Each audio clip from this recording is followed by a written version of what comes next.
அனைவருக்கும் வணக்கம். லேதானா driving school. இப்போ பார்த்தீங்கன்னா என்னோட ஸ்டூடெண்ட் எடிசன் வந்து கியர் ஷிஃப்ட் எப்படி சேஞ்ச் பண்ணணும், ஒரு கியருக்கும் எப்படி பிக்கப் பண்ணிவிட்டு ட்ரைவ் பண்ணணும், சிங்கிள் ஹேண்டில்லே ஸ்டேரிங் எப்படி கண்ட்ரோல் பண்ணுன்றதையும் நான் அவருக்கு சொல்லி கொடுத்துருந்தேன் இந்த கிளாஸில். ஃபஸ்ட்டு பார்த்திங்கன்னா அவருக்கு ரொம்ப ரொம்ப கடினமாக தான் இருந்துச்சு. ஒரு கியரும் அவர் சேஞ்ச் பண்ணும்போது ஒரு தப்பாக தான் அவர் கியர் சேஞ்ச் பண்ணார்.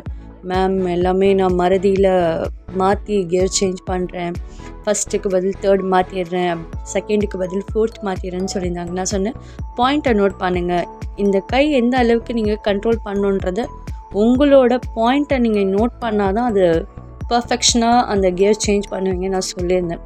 அந்த பாயிண்ட்டை நோட் பண்ணி அதே மாதிரி கியர் ஷிஃப்ட்டை ஆட்டோமேட்டிக்காக ஃபஸ்ட் செகண்ட் தேர்டுன்றதை சேஞ்ச் பண்ணுறாரு. தென் சிங்கிள் ஹேண்டில் ஸ்டேரிங்கை ஒரு பர்ஃபெக்ஷனாக கண்ட்ரோல் பண்ணி ட்ரைவ் பண்ணுறாரு. அதே மாதிரி இந்த கிளாஸில் நான் சொல்லியிருந்தேன், பக்கத்தில் நான் உட்கார மாட்டேன், நீங்கள் தான் இண்டிவிஜுவலாக ட்ரைவ் பண்ணணுன்னு நான் சொல்லியிருந்தேன். மேம் இண்டிவிஜுவலாக எப்படி மேம் அப்படின்னு யோசித்தார். அதுக்கப்புறம் நான் கான்ஃபிடெண்ட்டாக ட்ரைவ் பண்ணுங்கள், கண்டிப்பாக உங்களுக்கு இந்த பர்ஃபெக்ஷன் ட்ரைவிங் வரும் அப்படின்னு நான் சொல்லியிருந்தேன். அதை ஃபாலோ பண்ணார். இப்போ பார்த்தீங்கன்னா வேறு லெவலில் ட்ரைவ் பண்ணியிருக்கார்.